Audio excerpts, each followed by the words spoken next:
ಅದಕ್ಕೆ ಆರೋಗ್ಯವಾಗಿದ್ದೀರಾ ನಾವು ಕೇಳೋ ಜನ ಕೇಳೋದು ಕಲ್ತ್ಕೊಂಡ್ವಿ, ಒಳಗಿನ ತತ್ವ ನಮಗೆ ಬರಲಿಲ್ಲ. ಇವತ್ತು ಹಬ್ಬ ಆಚರಿಸ್ತೀವಿ, ಆಚರಣೆ ಸಮಾರಂಭಗಳನ್ನು ಮಾಡ್ತೀವಿ, ಕಾರ್ಯಕ್ರಮ ಮಾಡ್ತೀವಿ ಅಂದರೆ ಅದರ ಮೂಲ ಉದ್ದೇಶ ನಾವು ತಿಳ್ಕೊತಾ ಇಲ್ಲ. ಆ ಮೂಲ ಉದ್ದೇಶ ಏನು ಅಂದರೆ ಮನುಷ್ಯನಿಗೆ ಆರೋಗ್ಯದಾಯಕವಾಗಿರಬೇಕು, ಖುಷಿ ಇರಬೇಕು, ನೆಮ್ಮದಿ ಇರಬೇಕು ಅಂತ. ಹಿಂದಿನ ಕಾಲದಲ್ಲಿ ಒಂದು ಧರ್ಮ ಆಚರಣೆ ಇತ್ತು. ಗುರುಗಳು ಭಕ್ತನ ಉದ್ಧಾರಕ್ಕಾಗಿ, ಸಮಾಜದ ಶ್ರೇಯಸ್ಸಿಗಾಗಿ ತಾನೇ ನೋವು ತಗೊಳ್ತಾ ಇತ್ತು. ಹೇಗೆ ನೋಡಿ, ಈ ಭಾಗದಲ್ಲಿ ಕಮ್ಮಿ. ಅದು ಉತ್ತರ ಕರ್ನಾಟಕ ಹೋದರೆ ಜಂಗಿನವ್ರು ಕುಂತಾ ಇತ್ತು. ಒಬ್ಬ ಕಾಲಿಗೆ ಜಂಗ್ ಕೊಟ್ಕೊಳ್ಳೋದು, ಅವನು ಮನೆಗೆ ಬರೋದು. ಬೆಳಿಗ್ಗೆ 6 ಗಂಟೆ ಹೊತ್ತಿಗೆ ಬರ್ತಾ ಇದ್ದ. ಅಲ್ಲಿ ಬಂದು ಜಂಗ್ ಶಬ್ದ ಮಾಡೋವನು, ಅವು ಒಳಗೆ ಹೋಗೋವನು ನೋಡ್ತಾ ಇದ್ದ. ಏನು ಇವರು ಬಾಗಿಲು ಸಾರಿಸಿದಾರೋ ಇಲ್ವೋ, ಇವರು ಸ್ನಾನ ಮಾಡಿದಾರೋ ಇಲ್ವೋ, ಇವರು ಬೇಗ ಎದ್ದಿರೋ ಇಲ್ವೋ, ಇವ್ರ ಮನೆಯಲ್ಲಿ ಸ್ವಚ್ಛತೆ ಇದೆ ಇಲ್ವೋ ನೋಡುವಂಥ. ಅವನಿಗೇನು ಅಲ್ಲಿ ಹಿಟ್ಟಿಡ್ತಾ ಇದ್ರು, ಜೋಳದ ಹಿಟ್ಟು. ಒಂದೇ ಇಡಿ ಹಿಟ್ಟು ತಗೊಳ್ಳೋದು, ಜಾಸ್ತಿ ತಗೊಳಂಗಿಲ್ಲ. ಕಾಯಿಕ ದಾಸೋಗ ಅಂತ ಒಂದಿಡಿ ಜೋಳದ ಹಿಟ್ಟು ತಗೊಳ್ಳೋದು, ಜೋಳಿಗೆ ಹಾಕಿಡೋದು. ಈಗ ಎಲ್ಲರ ಮನೆಗೂ ಹೋಗ್ತಾ ಇದ್ದ ಅವನು. ಎಲ್ಲರ ಮನೆಗೂ, ಯಾರ ಮನೆಗೆ ಎದ್ದಿಲ್ಲ ಹೇಳೋನು, ಎದಲ್ರಿ, ಸ್ನಾನ ಮಾಡ್ರಿ, ಬಾಗಿಲು ಸಾರಿಸ್ರಿ, ಅಡುಗೆ ಮನೆ ಸ್ವಚ್ಛ ಇರ್ರಿ, ಪಾತ್ರೆ ಬೆಳಗ್ರಿ, ಮಕ್ಕಳಿಗೆ ಸ್ನಾನ ಮಾಡಿಸ್ರಿ ಹೇಳ್ತಾ ಇದ್ದ. ಅವರು ಮಾಡಲಿಲ್ಲ, ಕೆಲವರು ಬಿಟ್ಟು. ಅದಕ್ಕೆ ಏನು ಮಾಡ್ತಾ ಇದ್ರು, ಅಲ್ಲೊಬ್ಬ ಮಠಸ್ಥರು, ಸ್ವಾಮಿಗಳು, ಮಠ ಅಂತ ಇರ್ತಾ ಇದ್ರು. ಅವ್ರಿಗೆ ಹೇಳ್ತಾ ಇದ್ರು, ನೋಡಿ ಇಂಥರ ಮನೆಗೆ ಹೋಗಿದ್ದೆ, ಅವ್ರು ಎದ್ದಿಲ್ಲ, ಸಾರಿಸಿಲ್ಲ, ಸ್ನಾನ ಮಾಡಿಲ್ಲ. ಅವಾಗ ಅವ್ರೇನು ಮಾಡಿರೋರು, ಶಸ್ತ್ರಪವಾಡ ಅಂತ ಕಳ್ಸರು, ಮುಳ್ಳಾವಿಗೆ. ಇವತ್ತು ಅವೆಲ್ಲ ಒಂದು ಆಡ ವಸ್ತುವಾಗಿಬಿಟ್ಟಿದ್ದಾವೆ. ಒಬ್ಬ ಬರೋನು ಗಂಟೆ ಅಲ್ಲಾಡಿಸೋನು ಮನೆ ಮುಂದೆ, ಮುಳ್ಳಾವಿಗೆ ಮೇಲೆ ನಿಂತ್ಕೊಳ್ಳೋನು. ಮುಳ್ಳಾವಿಗೆ ಮೇಲೆ ನಿಂತ್ಕೊಂಡ್ರೆ ನೋವು ಯಾರಿಗೆ? ನಿಂತವನಿಗೆ.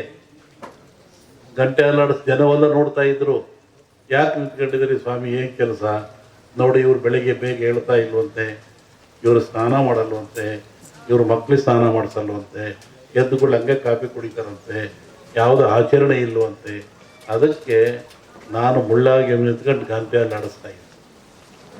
ಒಬ್ಬ ಭಕ್ತನ ಉದ್ಧಾರಕ್ಕಾಗಿ ಒಂದು ಸಮಾಜದ ಏಳಿಗೆ ಎಂಥ ವ್ಯವಸ್ಥೆ ಇಟ್ಟಿತ್ತು ಸಮಾಜ ಹಿಂದೆ. ಒಬ್ಬ ಗುರು ಬಂದು ನೋವು ತಗೊಳ್ತಾ ಇತ್ತು. ಅವಾಗ ಅವನು ಬಂದು, ಇಲ್ಲ ಸ್ವಾಮಿ, ಇನ್ಮೇಲೆ ಹಂಗೆ ಮಾಡಲ್ಲ ನಾನು ಅಂಥೇಳಿ ಅವ್ರಿಗೆ ನಮಸ್ಕಾರ ಮಾಡಿ 4 ಕಾಣಿ ಕೊಡ್ತಾ ಇದ್ದ. ನೋಡಿ, ಕಾಯಕ ಸಿಕ್ಕಾಪಟ್ಟ ದುಡ್ಡು ತಗೊಳಂಗಿಲ್ಲ. ಒಂದಿಡಿ ಹಿಟ್ಟು ಅವಂದು, 4 ಕಾಣಿ ಇವನ್ನಷ್ಟೇ ಹಿಡಿದು ಹೋಗ್ತಾ ಇತ್ತು. ಅದಕ್ಕೂ ಮೀರ್ತಿದ್ರು ಕೆಲವರು. ಆವಾಗ ಅವ್ರಿಗೆ ಶಸ್ತ್ರಪವಾಡೋದು ಮತ್ತೊಬ್ಬರನು ಅವನ ಮನೆ ಮುಂದೆ ಬಂದು ಮುಳ್ಳಾವಿಗೆ ಮೆಟ್ಕೊಂಡು ಈ ಬಾಯಿಗೆ ಉದ್ದಕ್ಕೆ ಈ ಬಾಣದಂಗೆ ಇರುತ್ತಲ್ಲ ಶೂಲ, ಅದು ಚುಚ್ಕೊಂಡ್ಬಿಡ್ತಿದ್ದ. ರಕ್ತ ಬೀಳ್ತಾ ಇತ್ತು. ಮತ್ತೆ ಗಂಟೆ ಅಲ್ಲಾಡಿಸೋನು. ಎಲ್ಲ ಜನ ಸೇರೋರು, ಯಾಕೆ ಇವನು 5ನರಿಗೂ ಬೆಲೆ ಕೊಡಲ್ವಂತೆ, ಆ ಪೂಜೆನೂ ಮಾಡಿಲ್ವಂತೆ, ನೋಡಪ್ಪ ಇವನು ಅಂತ. ಹಂಗೆ ನೀನು ಯಾಕೆ ನಾವು ತಗೊಳ್ತೀಯ? ಅವರ ಉದ್ಧಾರಕ್ಕಾಗಿ. ಇವು ಮಠಗಳು, ಮಾನ್ಯಗಳು, ಹಿರಿಯರು ಒಂದು ಸಮಾಜವನ್ನು ಸಿದ್ಧುವಂಥ ಸಂಕೀರ್ಣ ವಿದ್ಯೆಯನ್ನು ಕೊಡೋದು, ನೀತಿಯನ್ನು ಕಲಿಸೋದು, ತಿಳುವಳಿಕೆ ಕೊಡೋದು, ಸಂಸಾರಕ್ಕೆ ಸೂತ್ರಗಳನ್ನು ಕೊಟ್ಟು ಆದರ್ಶ ವ್ಯಕ್ತಿಯನ್ನಾಗಿ ಮಾಡ್ತಕ್ಕಂಥದ್ದು. ಇಲ್ಲಿ ಭಗವಂತ ಮನುಷ್ಯರನ್ನು ಹುಟ್ಟಿಸಿದ ಮೇಲೆ ಅವನಿಗೆ ಬೇಕಾಗುವ ಎಲ್ಲ ಸವಲತ್ತುಗಳನ್ನು ಕೊಡಬೇಕು. ಅವನು ಯಾವ ಸವಲತ್ತು ಕೊಟ್ಟ? ವಿಶೇಷವಾಗಿ ಆಯುಷ್ಯು, ಆರೋಗ್ಯ. Wealth is lot, something is lot. Money is lot, something is lot. Health is lot, everything is lot.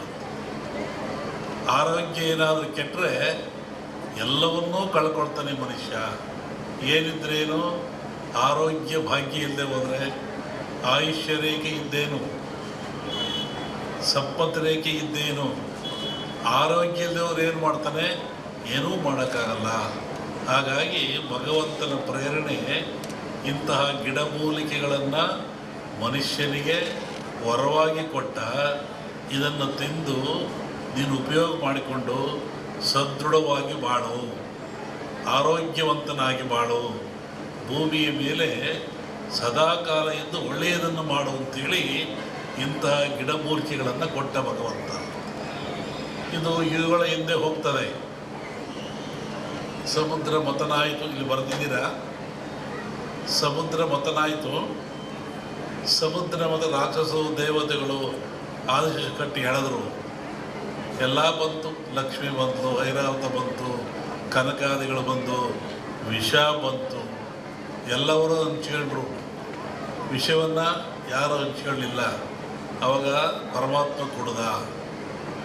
ಆವಾಗ ಅವನಿಗೆ ಯೋಚನೆ ಆಯಿತು, ಸಕಲ ಸಂಪತ್ತೆಲ್ಲ ಕೊಟ್ಟುಬಿಟ್ಟೆ ನಾನು, ಸಮುದ್ರದಲ್ಲಿ ವಿಷವೂ ಬಂದುಬಿಡ್ತು, ಇದನ್ನು ನಾನು ಕುಡಿದೆ, ಇದರಿಂದ ಪಾರಾಗದೆ ಹೇಗೆ? ಬಹುಶಃ ಈ ವಿಷ ಈ ಜನರ ಮೇಲೆ ಹೋದರೆ ಏನಾಗ್ತಿತ್ತು, ಕಾರ್ಕೋಟ ವಿಷ. ಅದಕ್ಕೆ ಯೋಚನೆ ಮಾಡಿ ಈ ಧನ್ವಂತರಿಯನ್ನೂ ಕೊಟ್ಟ. ಈ ಧನ್ವಂತರಿ ಎಲ್ಲಿಂದ ಬಂತು ಅಂದರೆ ಸಮುದ್ರದಿಂದ, ನೀರಿನಿಂದ, ಸಾಗರದಿಂದ ಬಂತು. ಇದು ಆ ಒಂದು ದೇವತೆಯ ರೂಪದಲ್ಲಿ ಬಂತು. ನಮ್ಮಲ್ಲಿ ಕೇಳಲಿಕ್ಕೆ ಬುರುಳಿ, ಕಾಮತ್ತು ಎಲ್ಲ ಬಂದಿದ್ದರು ಈ ವಿಚಾರವಾಗಿ. ಕೆಲವು ಸೂಚನೆಗಳನ್ನು ಹೇಳಿದ್ವಿ ನಾವು. ನೀವು ಯಾಗ ಮಾಡುವಂಥ ಜಾಗದಲ್ಲಿ ವೃಕ್ಷ ಇರಬೇಕು, ಅಲ್ಲಿ ಒಂದು ಹುತ್ತ ಇರಬೇಕು, ಅಲ್ಲಿ ಒಂದು ಎಕ್ಕದ ಗಿಡ ಇರಬೇಕು, ಮತ್ತು ಸಮುದ್ರ ಪೂಜೆಯನ್ನು ಮಾಡಬೇಕು.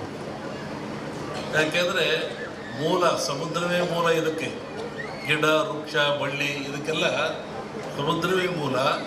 ಅಲ್ಲಿಂದ ತರಬೇಕು. ಹಾಗೆ ಹೀಗಾಗಿ ಈ ಒಂದು ಯಾಗ ಭಾಳ ಚೆನ್ನಾಗಿ ನಡೀತಾ ಇದೆ ಭೂಮಿ ಮೇಲೆ. ಅದರಲ್ಲೂ ಈ ಕರಾವಳಿ ನಡೆದಿದ್ರೆ ಅತ್ಯಂತ ಮನುಕುಲಕ್ಕೆ ಆದರ್ಶವಾಗಿರ್ತಕ್ಕಂಥದ್ದು, ಪ್ರಾಯಶ್ಯವಾಗಿರ್ತಕ್ಕಂಥದ್ದು, ದೀರ್ಘಾಯುಷ್ಯದ ಗುಟ್ಟನ್ನು ನಮ್ಮವರು ಕೊಟ್ಟಿದ್ದಾರೆ. ಪ್ರಕೃತಿಯ ಗುಟ್ಟನ್ನು ಭೇದಿಸ್ತಕ್ಕಂಥ ಅಟ್ಟೆ ಇನ್ನೇನು ಇಲ್ಲ. ಪ್ರಕೃತಿ ಎಲ್ಲ ಕೊಟ್ಟುಬಿಟ್ಟಿದೆ. ಅದರ ಗುಟ್ಟನ್ನು ಭೇದಿಸಿ ಮನುಷ್ಯ ಉಪಯೋಗ ಪಡಿತಕ್ಕಂಥದ್ದು, ಆರೋಗ್ಯವಂತನಾಗ್ತಕ್ಕಂಥದ್ದು. ಹೋಮಗಳಂದರೆ ಏನು? ಹೋಮವನ್ನು ಯಾತಕ್ಕೋಸ್ಕರ ಮಾಡ್ತಾರೆ? ಅದರ ಉದ್ದೇಶ ಏನು? ಒಂದು ಕಲ್ಪನೆ ಆಧ್ಯಾತ್ಮಿಕ ಚಿಂತನೆ, ಮತ್ತೊಂದು ಕಲ್ಪನೆ ವೈಜ್ಞಾನಿಕವಾಗಿ ಚಿಂತನೆ. ನಾವು ಏನೇ ಮಾಡಿದರೂ, ಯಾವ ಕೆಲಸ ಮಾಡಿದ್ರು, ಯಾವ ಧರ್ಮ ಆದರೂ ಸಹಿತ ಅದು ವಿಜ್ಞಾನಕ್ಕೆ ಒಳಪಡಬೇಕು. ವಿಜ್ಞಾನಕ್ಕೆ ಒಳಪಡದೆ ಹೋದರೆ ಧರ್ಮ ಆಗಲ್ಲ, ಸತ್ಯ ಆಗಲ್ಲ, ನಂಬಿಕೆ ಆಗಲ್ಲ, ಅಜ್ಞಾನದ ಪರಮಾವಧಿ ಆಗ್ತದೆ ಅದು. ಹೋಮದಲ್ಲಿ ಏನಿರ್ತದೆ? ವನಸ್ಪತಿಗಳನ್ನು ಹಾಕ್ತಾರೆ, ಆಜ್ಯವನ್ನು ಹಾಕ್ತಾರೆ, ಅಗ್ನಿಯನ್ನು ಕೊಡ್ತಾರೆ. ಈ ಗಿಡಮೂಲಿಕೆಗಳು ಅಂತ ಹೇಳಿದ್ರು ನಾನು. ಈ ವನಸ್ಪತಿಗಳಿಂದ ಅಗ್ನಿಗೆ ಹಾಕಿ ಹೋಮ ಆಜ್ಯ ಸುರಿಯೋದ್ರಿಂದ ನಮ್ಮ ನಂಬಿಕೆ